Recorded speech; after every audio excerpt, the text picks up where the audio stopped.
and even spent holidays when traveling back to my own family wasn't possible. Julia was always gracious, carrying herself with a kind of strength I associated with permanence, like she would never break, no matter what.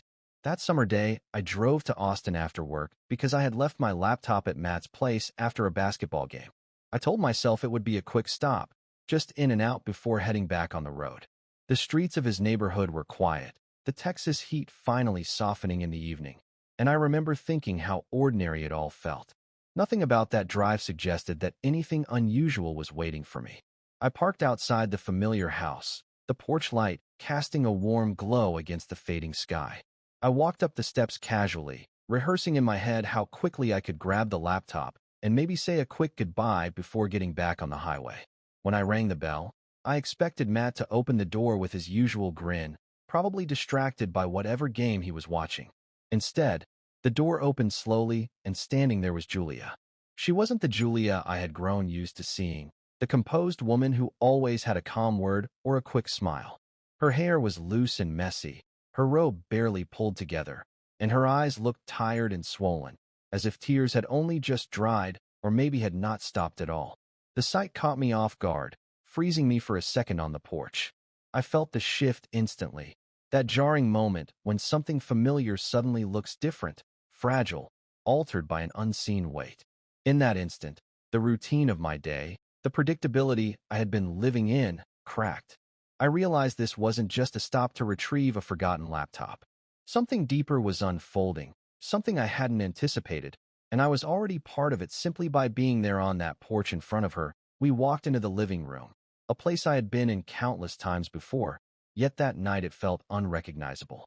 The shelves were still lined with books arranged neatly. The framed photographs of Matt's childhood still stood on the side table, and the air still carried the faint scent of the lavender candle Julia always seemed to have burning. But beneath all that familiarity was a weight, something invisible but pressing, as if the walls themselves were carrying her exhaustion. I sat down carefully on the couch, suddenly aware of how quiet the house was without Matt's presence, without the usual background noise of the television or his voice filling the space. Julia moved slowly, her shoulders slightly hunched as though she was carrying more than she wanted to admit. She disappeared into the kitchen for a moment, and when she returned, she was holding 2 mugs of tea. She set one down in front of me, and for a while we sat in silence. It wasn't the comfortable silence I had sometimes shared with her when I stayed over. This one felt fragile, as if a single word might either break her completely or hold her together. I watched her hands tremble slightly as she wrapped them around her cup, her gaze fixed not on me, but on the space in front of her, like she was staring at something only she could see. When she finally spoke, her voice was low, almost hesitant, and it carried a depth I hadn't heard from her before. She began to describe how her life had been defined by roles others had placed upon her. To Matt, she was simply his mother. To her neighbors, she was the divorced woman who lived on the corner. To her coworkers, she was a reliable accountant who did her job well enough, but never drew much attention. But beyond all those labels, she confessed she no longer knew who she was for herself. As she said this, her voice wavered, but not in a dramatic way. It was the quiet fatigue of someone who had held those questions inside for far too long without release. I sat there, stunned by the vulnerability she was showing me. Julia had always been composed, steady, the adult in the room no matter the situation. To hear her strip all that away and admit to such a profound emptiness unsettled me, but it also stirred something within me. Without even thinking, I responded honestly, perhaps more honestly than I usually was with anyone. I admitted that I often felt the same, that my life had started to resemble a loop of routines where I was more an extra in the background of my own story than the person actually living it. Work, gym, sleep, repeat. It was all so predictable, and yet none of it felt meaningful. As I spoke, Julia turned her head toward me, her eyes red but suddenly more focused, as though she hadn't expected someone to understand, least of all me. It struck me that in that moment we had crossed an invisible line, moving past the casual familiarity of years of friendship with her son into something rawer and unspoken. It was the first time I truly felt a shared connection with her, not as Matt's mother, not as a polite hostess, but as Anode, our human being quietly carrying her own weight. That recognition hung in the air between us, delicate and powerful, as though the silence itself had shifted into a bond neither of us had seen coming. That night, the hours seemed to blur into each other. What I thought would be a short stop stretched far into the evening, and soon the quiet living room became a space where time no longer mattered. We talked without pause, and the words spilled out in a way that felt different from ordinary conversation. She told me about her divorce, about how it had left her with scars that no one ever noticed because she had become so skilled at hiding them. She confessed how the silence in the house after Matt left for college had grown heavier with each passing year, how the small routines of her life had turned into walls that kept her both safe and lonely at the same time. I shared more than I had planned to, admitting things I rarely said aloud. I spoke about the routines that numbed me, about how each day felt like a copy of the last, and how I often wondered if this was all life would ever be. It was strange, bearing so much of myself to her, but with Julia it didn't feel forced. She listened with an attentiveness that made me feel as though my words mattered, as though I mattered in a way that I hadn't felt in a long time. At one point she leaned back against the couch, her tea long gone cold, and she asked me in a voice so soft it almost blended with the silence of the room if I had ever feared that life would slip away before I ever truly knew what it meant to be loved. The question lingered in the air, and for a moment I forgot how to breathe. It wasn't just the words themselves, but the weight behind them, the way they seemed to come from somewhere deep inside her, a place she rarely allowed anyone to see. When our eyes met, the atmosphere shifted. There was no mistaking what passed between us in that silence. It wasn't just empathy or comfort. It was something stronger, something magnetic and undeniable. I felt a pull toward her that I had no right to feel, a forbidden spark that both terrified and thrilled me. She was the mother of my closest friend, a woman I had known for years in a role that should have been untouchable. And yet, in that moment, none of those boundaries mattered. It struck me that we were both standing on the edge of something neither of us had expected, but both of us suddenly needed. The room seemed smaller, the silence louder, and every glance carried a weight that words could not. I realized then that what was happening between us was no longer just conversation.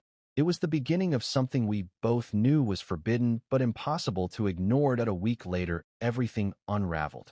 Until then, what Julia and I shared lived in the quiet shadows of unspoken understanding, in the late hours when the house was still and no one else was watching. But shadows don't last forever. That night, we sat at the kitchen table, the soft hum of the refrigerator the only sound in the room. The air felt calm, deceptively normal, as if the fragile world we had created together might actually be safe. Then I heard the front door open and close with a familiar thud, and in that instant the calm shattered. Matt walked in carrying his gym bag, his hair damp with sweat, his expression relaxed in the way it always was when he came home. But when his eyes fell on us, on the way I sat too close to his mother, on the silence that felt charged rather than casual, his entire face changed. The color drained from his cheeks, leaving him pale and tense. His jaw clenched, his eyes hardened, and the weight of his stare pressed down on me like a physical force. The room seemed to collapse in on itself. I wanted to speak, to explain before the silence gave him all the answers he didn't want, but my throat tightened. He dropped his bag onto the floor with a dull thud that echoed far too loudly. His voice broke through the air, strained and raw, filled with disbelief and betrayal. The words hit me harder than any punch could have, because he was right to feel the way he did. I had crossed an invisible line, one I had known from the start could destroy everything between us. Julia rose slowly from her chair, her hands trembling as she braced herself against the counter. Her eyes shimmered with a mixture of fear and determination, and when she spoke her words carried the weight of years of silence breaking open all at once. She admitted the truth of her loneliness, the hollow years after the divorce, the way she had been living as if on autopilot, just going through the motions. And then she said that with me she felt alive again, not as a mother, not as a colleague, but as a woman who still had something to give and something to feel. Matt's face twisted as he listened, torn between anger and hurt, but he couldn't stay long enough to process it. His breathing grew shallow, his fists clenched at his sides, and without another word he stormed toward the door. The slam echoed through the house, sharp and final, like the crack of a bridge snapping in two. The silence that followed was unbearable. I sat frozen at the table, my chest heavy with the realization of what had just happened.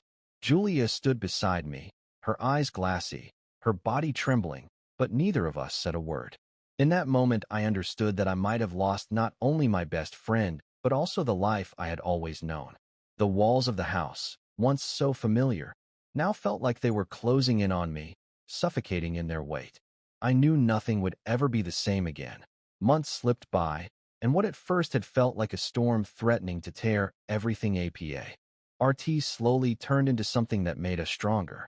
The early days were heavy with tension, every knock on the door a reminder of what had been broken, every quiet evening together shadowed by the fear of discovery or judgment.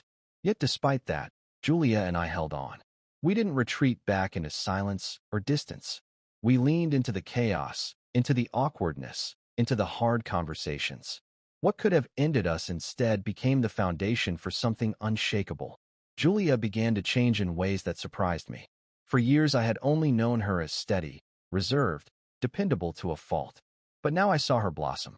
She left her job at the firm, tired of the monotony and the way her colleagues overlooked her.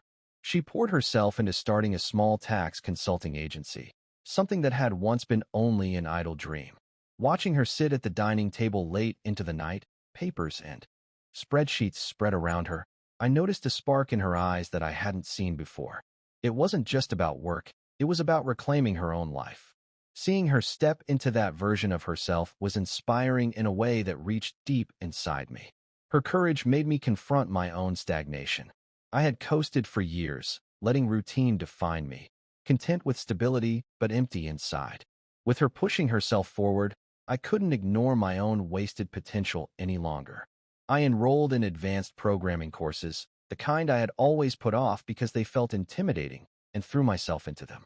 For the first time in a long while, I felt challenged, engaged, as if my future held something beyond the dull repetition I had grown used to.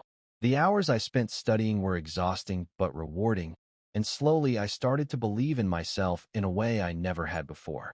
Together we created a new rhythm. Mornings often began with quiet coffee at her kitchen table. Evenings sometimes ended in exhaustion, but with the comfort of shared progress.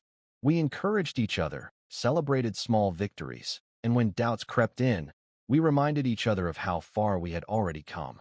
It wasn't perfect, but it was real, and that was more valuable than anything else.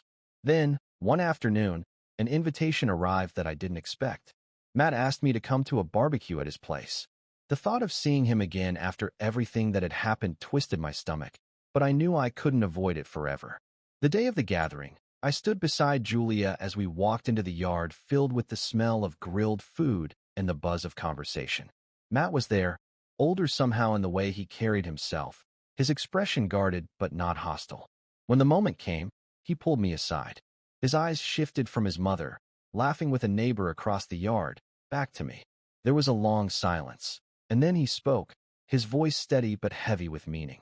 He admitted that he didn't fully understand what existed between us, that it still felt strange to him. But he also said he could see the difference in her, how much lighter and happier she seemed, how alive she looked now compared to before. And because of that, he was willing to let it be, to step back and accept it. His words carried both a warning and a gift. He told me plainly that if I ever hurt her, our friendship would be over for good. But beneath that warning was something I hadn't dared hope for: acceptance. For the first time since that night in the kitchen, I felt a weight lift off my shoulders. It wasn't forgiveness, not yet, but it was the beginning of something close. And in that moment, I knew that the hardest part of the storm had passed, and what remained was a chance to build something new. By the time 2017 arrived, a year had passed since that night in Austin when everything had shifted. What once felt like fragile ground beneath my feet had turned into something steady, something I could stand on without fear of collapse. Julia and I had carved out a life together that neither of us had imagined when we first stumbled into it, and yet it felt as though it had always been waiting for us. She radiated in a way I had never seen before. Her consulting agency had taken root, slowly but steadily growing, and with it her confidence blossomed. She carried herself with a lightness that made every room brighter, every conversation more alive. I realized I had never really known her until then, because for the first time she wasn't just surviving, she was living. I had changed too. My courses had opened doors I hadn't dared to push before. At work, I started taking on projects that once intimidated me, leading teams instead of hiding behind them. For the first time, I didn't feel like a background character in my own life. I felt present, awake, like each decision I made was shaping something that mattered. With Julia by my side, I stopped drifting and started building. Together we allowed ourselves to dream. It wasn't just about day-to-day survival anymore, but about futures we had once written off as unreachable. Julia spoke often about Italy, about cobblestone streets and sunlit piazzas, about the art and the food and the feeling of stepping into a place that carried centuries of history. One evening, sitting at the kitchen table surrounded by maps and guidebooks, we began planning the trip seriously. Tickets, itineraries, little notes about the places she had always wanted to see. It felt unreal, like the promise of a life that was finally ours to shape. One warm evening, as the sun dipped low over Austin and painted the porch in soft gold, we sat outside together in silence. The cicadas hummed in the trees, the air smelled faintly of cut grass, and for a moment the world felt perfectly still. Julia turned to me, her face lit by the fading light, and asked quietly if I had ever regretted walking through her door that night, if I had ever wished I had just picked up my laptop and left. Her voice carried no accusation, only curiosity, as if she wanted to hear my truth spoken aloud. I didn't need to think about it. A smile came before the words did, a smile born from the certainty that no part of me would ever undo what had happened. I told her I had never regretted it, not for a single second. That night had not been a mistake or an accident. It had been the moment my life finally began to feel like it was mine. As the sun disappeared and the porch lights flickered on, I realized that the weight of secrecy, of doubt, of fear of judgment, no longer had a hold on us. What remained was the simple truth.